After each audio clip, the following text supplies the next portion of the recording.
Welcome to College Admissions Toolbox, giving you the edge you need to get into the colleges of your dreams. With your host, Steve Schwartz. That's me.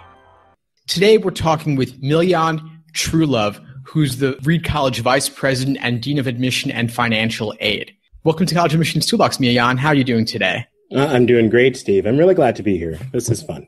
Thanks so much for joining us. Now, obviously, we're very excited to be speaking with you today because you're actually currently working in the Office of Admissions at Reed College. Tell us a little bit about how you got there. Oh, my path to Reed. I think it's pretty interesting. I attended a college in Northfield, Minnesota, St. Olaf College, years ago. And my college search into college was fairly interesting. I didn't think I would know how to figure everything out. As a matter of fact, I was one of those candidates that didn't turn in anything until June. But I had a really good connection with an admission professional there who helped me figure it out. And that had real lasting effect on me, that and communications that I had with students there. So when I went to St. Olaf, I worked in the admission office. My admission counselor was my boss. And I spent a lot of time with him learning the ropes. By the time I graduated, I was interning in the admission office, and I thought, man, this gig is just pretty cool. It brings out a lot of different sides of you. You communicate with people. If you're social, that's fantastic. You're helping people. There's a real creative side. There's a writing side. Just about anything you want to do, you're going to find it in this profession. And so once I graduated, I worked in the social service field for a bit, but it wasn't long before I came back as an admission counselor. And after many years of being there, before I moved on, I was managing the recruitment process. I was managing the admission counselors. I felt like I was helping a lot of students. I left St. Olaf to work for an MBA program. So I did graduate admission for about two and a half years. And I was even surprised at how much I had an affinity for these students. They were grown-ups. When you're helping high school students, you think, wow, this is really great. I'm helping them figure out what they want to do with their lives. It felt very similar when I was working with students who wanted to go on in graduate studies for business. But I really felt a longing. I wanted to get back to undergrad. And so I moved back into undergrad at a local university called Hamline. And while at Hamline, I felt like I got to help more students than I got to help anywhere previously. It was a huge impact. They were really great people.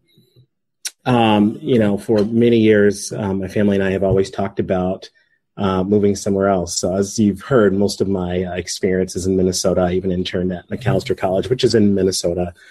And I said, you know what, there are a few areas in the country that would be really interesting.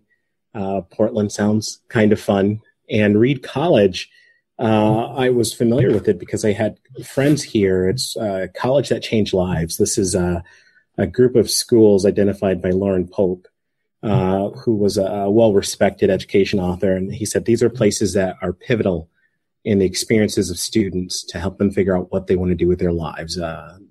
To help them look beyond the Ivy League for places that are really great. And before I knew it, this was my home. And from everything I've seen, it's everything I expected. The students are engaged. And it really does bring something out of them that causes them to be a very different person walking out after 4 years than the person who walked in. And that's how I ended up at Reed. Oh, wow, Milyon, that's really something. So you've bounced around a few different colleges. Now you've ended up at Reed. And when you started, you were interning at a college in the admissions office. What were some of the things that most surprised you when you first got into this? You know what? One of the things that surprised me in particular was how much you would incorporate data into your daily processes. And so, as any family know, they're expected to take the ACT and the SAT. They're expected to submit their grades. But there's a whole nother component to what we do, which is used to help us get the messages to families that they need most, and that's most compelling. And so there's a whole side to what we do that's based in technology. That was somewhat unexpected. As a student, I was really accustomed to the relationship building, but not as much the information that really resourced the type of stories that I told when I was a student. Sure. So the data, I assume you mean more like analyzing the raw numbers, like students' test scores, their GPAs, what part of the country they're applying from, that sort of thing. Anything else in that category? Yeah. So, if you are really observant, students send really clear messages through their behavior.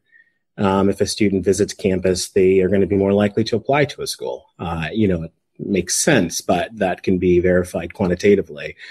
If a student engages the admission office more often than not, in general, students tend to have a higher level of interest and tend to decide to attend your school versus another school more often than not.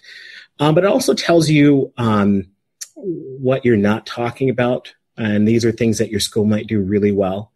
And so if you ask students why they chose other schools and why they chose you, and say that you have a really fantastic social work department, if folks are saying, I'm going to this other school for social work, that means you're not really communicating the quality of your program very well. And that's an opportunity. And I think at the end of the day, our goal is to make sure that people find a place they can be for 4 years. And part of that is making sure that we have the information provide for them to make that informed decision. And if we're not doing that, some of this data really helps uncover that. Oh, definitely. I mean, like one thing you said to me there really stuck out for a second, which is something I'm always telling students, which is the yield. Colleges care about their yield. Mm-hmm. What percentage of students who apply will choose to actually go there if they are accepted? So things like visiting a school, make sure you sign in the registration book, make sure they know that you went, and emailing the admission office, calling that, all that stuff, can get recorded, and that's to your benefit. Mm-hmm. You have to make sure the colleges know. The other thing that you said that was really interesting to me is the fact that, maybe if a school has a strong social work department, they're not going to end up, getting enough applicants necessarily. They need to be doing more marketing on that end. So definitely schools are analyzing, what percentage of students are indicating interest in a certain major and, field of study and inquiring about that. So that's definitely something to keep in mind. It really is. And as long as families understand at the end of the day, our goal is to make them informed decision makers. The thing you mentioned is actually somewhat of a topic of controversy, which is demonstrated interest. I had a conversation with a group of high school counselors who did not like the idea of colleges taking into consideration how interested a student may be in their school.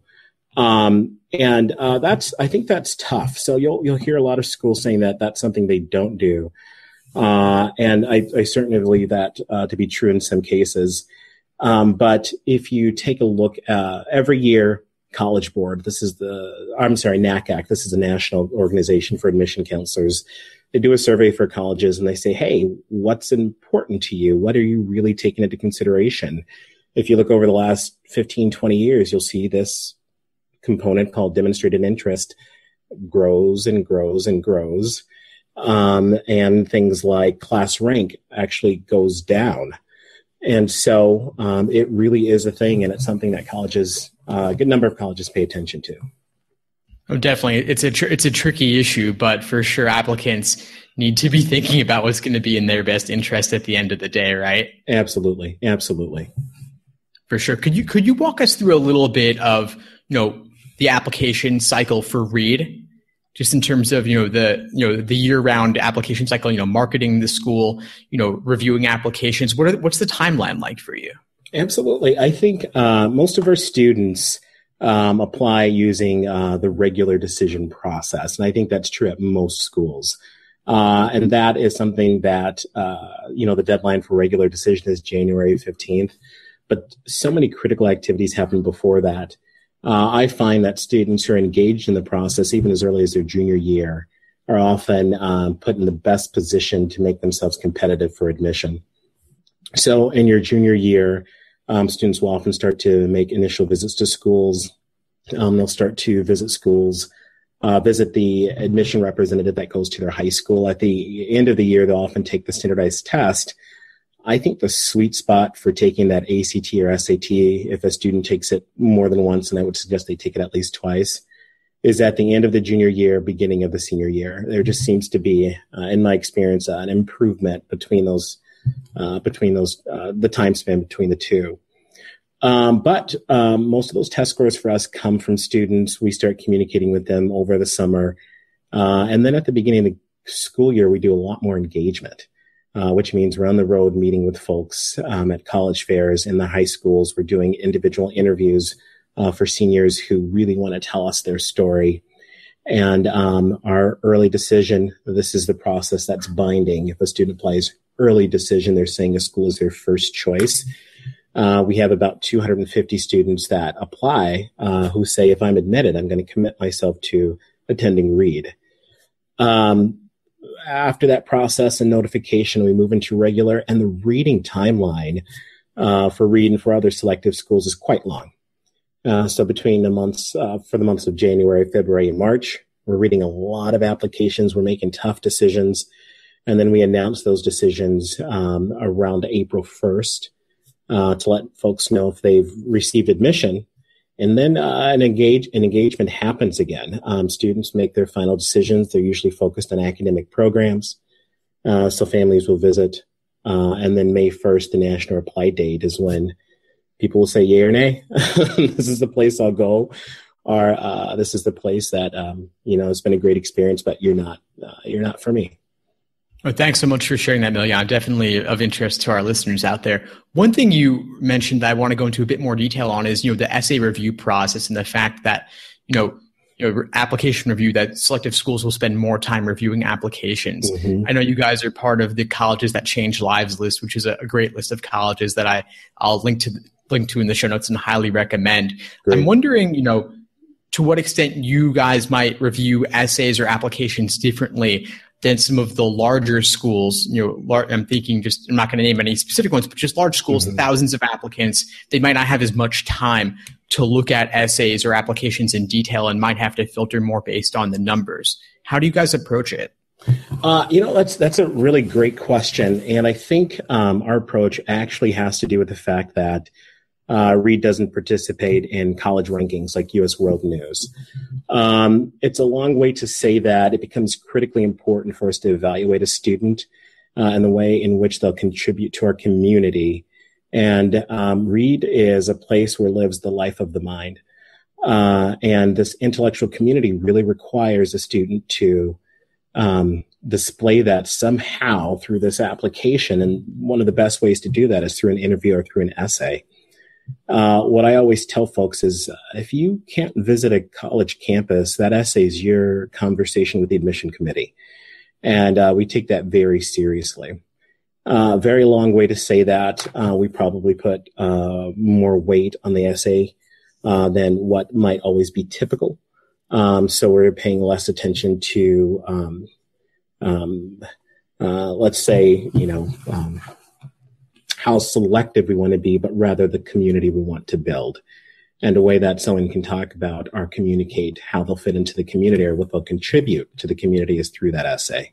Essay is a big factor, and it's definitely the most bang for an applicant's buck in terms of time invested, right? Absolutely. Absolutely. Classes in high school, you're spending, tons of hours just for one specific letter grade, but the essay will be a large part of the application, but take a lot less time to work on.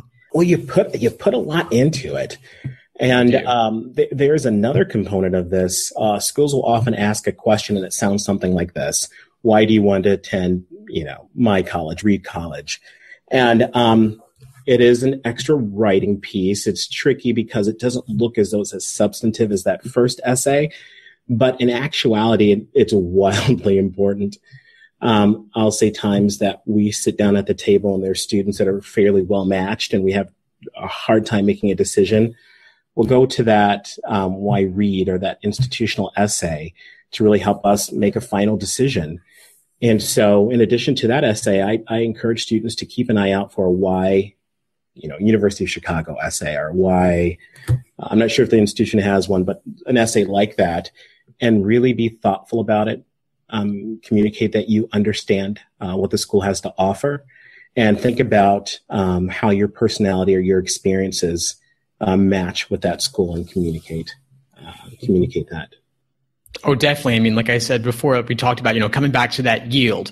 You want to make the school confident that you will go there if accepted, that you've done the homework, that you've done the research, or even if you can't visit the school, going to the website and browsing around a bit to get an idea of some extracurriculars or specific professors you might want to study under. All of that really does matter. It really does.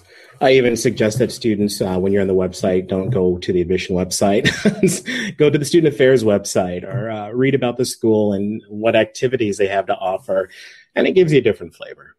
Oh, definitely. It gives you an idea of what's actually going to be happening there. What's life going to be like once you go there, if you're accepted. And maybe it can teach you something. Maybe it can teach you that maybe you don't want to be at that school after all. Well said. Well said.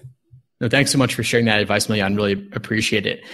One thing we love to hear on College Admissions Toolbox are stories.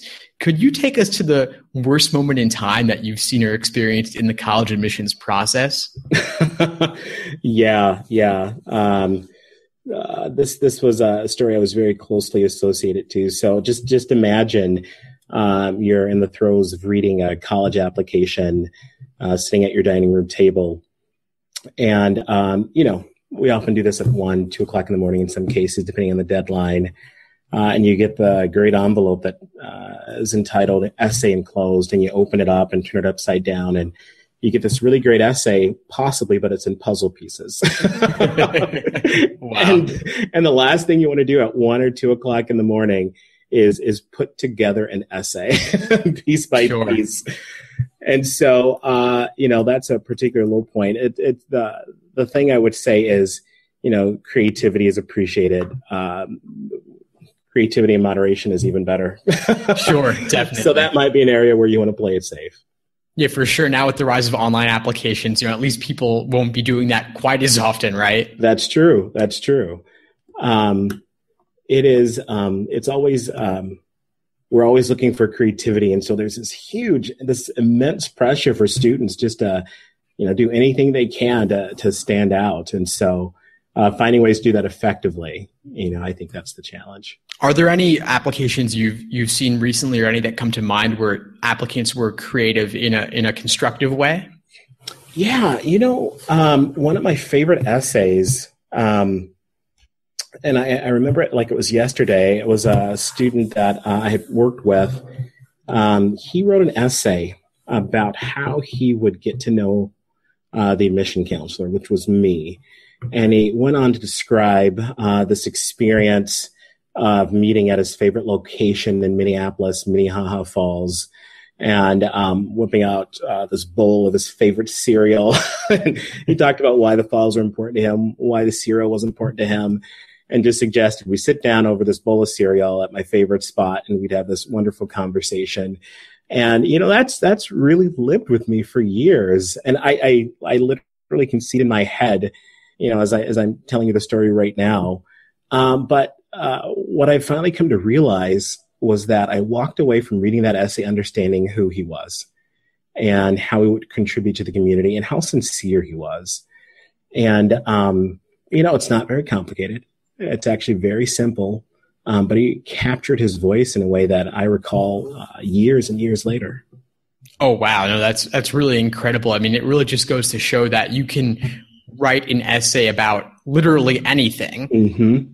Yeah. And make a compelling case for just who you are and make them want to meet you, right? I think you're right, Steve. You're right on. That's a great story. I heard one story about, an applicant who wrote a college essay about the sound of the crunching leaves as fall was approaching. Yeah. And you step on that leaf, you hear it crunch, and then something's in the air, something's different. It's fall now. Wow. Yeah. You know what? I think storytellers own the world. I think if someone is able to tell a story in their essay, forget about it. I mean, you're good. And so, what you've described is that story, and that's the way that our imagination comes to life. That's the way that we connect to another individual. And so as much as possible, there's, of course, this formulaic pattern to a typical essay. But if you're able to tell a story and tell it well, I think that's really power in your hands. No, absolutely. I couldn't agree more. Well said. Thank you. Absolutely. I want to shift gears now and move into my favorite part of the interview, which is the lightning round. Sure. I'm going to ask you some rapid fire questions. You give me some rapid fire responses. Are you ready? Okay. Let's do it. Great. What's your number one piece of advice for the college admissions process? It's got to be don't freeze up because of a price tag. I think oftentimes folks see how much a school is and they say, nope, not me. Even if they love it, even if they've dreamed about it, you never know how much a school is going to cost until March, until April. Go for it, apply. And then when you're sitting at a table with all these schools, then you can figure out, is it worth how much it is? And you might say, absolutely, now that I've learned more about it, or you might say, absolutely not, going with this place instead. No, absolutely. And you don't always know when you're applying what financial aid you might end up getting. Not every applicant's going to be paying the price listed on the website. So it's just something applicants need to keep in mind, not to be intimidated by that necessarily. So very true. Thanks for sharing that one. Could you share with us one habit that you believe contributes to college admissions success? Yeah. You know what? Students have to be attentive. They have to pay attention to the process. They have to pay attention to their grades. They have to pay attention to deadlines if they're for scholarships or financial aid. They really have to pay attention to making sure that they connect with that person, the other side, who's going to be a member of the admission committee to tell their story. And I think when we're distracted and we're not paying attention to schools, particularly if they're our top choice, I think that things get really difficult. And it's never too late to start paying attention, but it requires attention. It requires focus. Definitely. You got to be detail oriented. There's a lot of information to review, but it's important information. It sure is. It sure is. Definitely. What's one online college admissions resource that you absolutely love? Oh, well, can I tell you one I don't love? Well, okay. I'll tell you one I love. I'll tell you one I don't love. And this, because I don't love doesn't mean I hate it. I think College Confidential is really tricky for families. I kind of think it's the WebMD of the college search.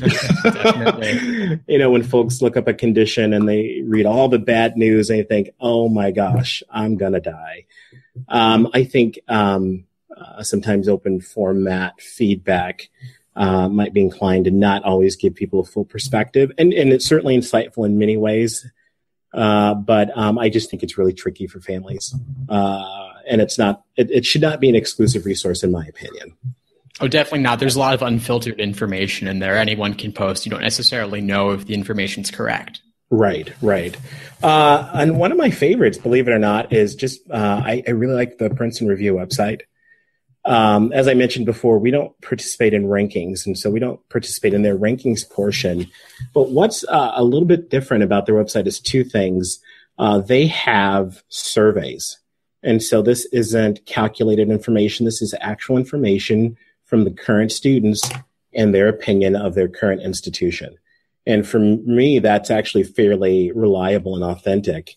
And the second thing is it's just really easy to find out information about schools.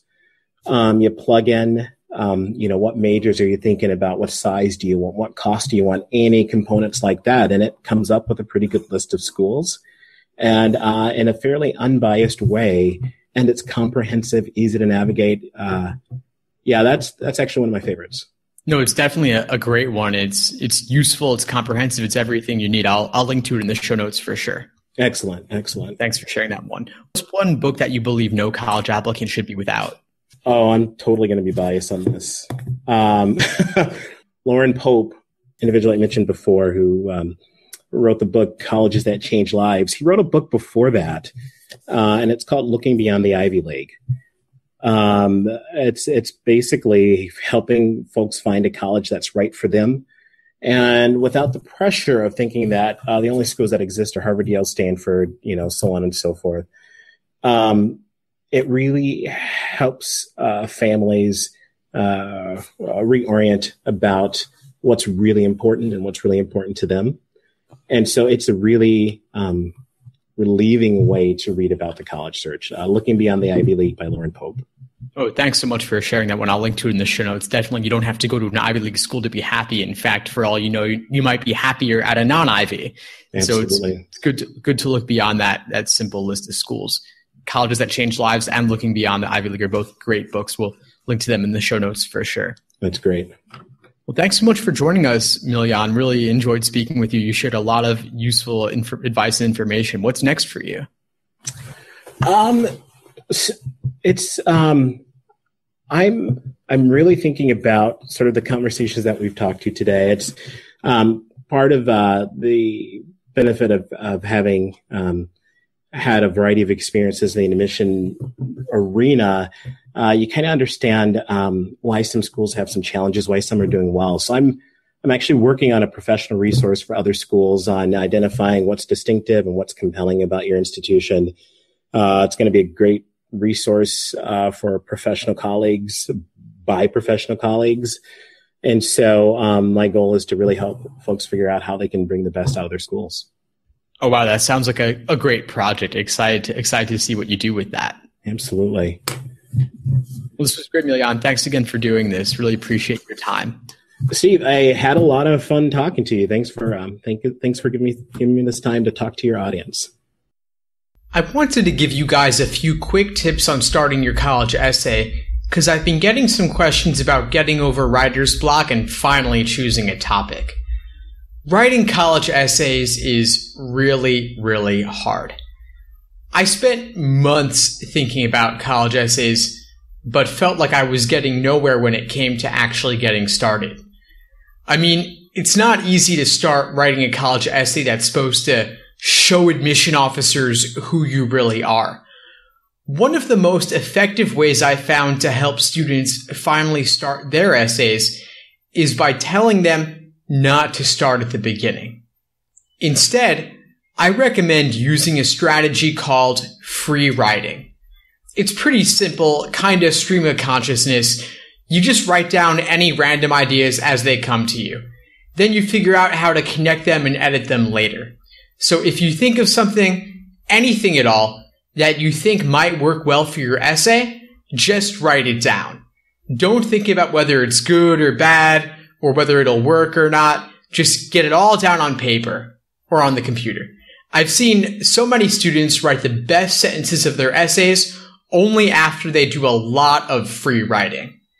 And when you write, you can use any style that works for you. Bullet points, an outline, or even just a word or two.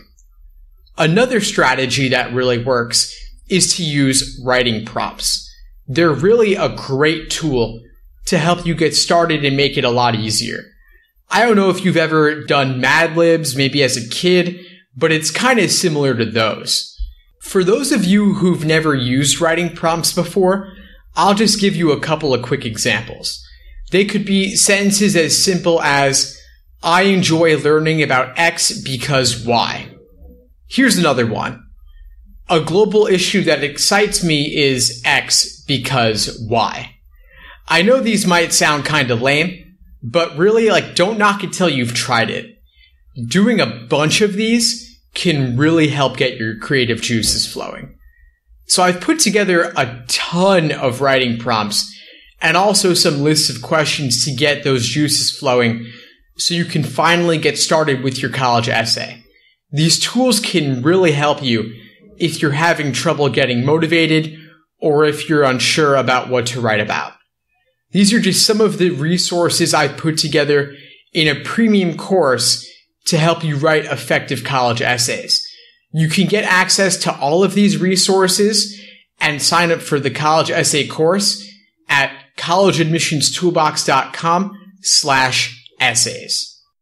Thanks for listening to College Admissions Toolbox. Head over to www.collegeadmissionstoolbox.com to get more free tools and resources that will help you get into the colleges of your dreams.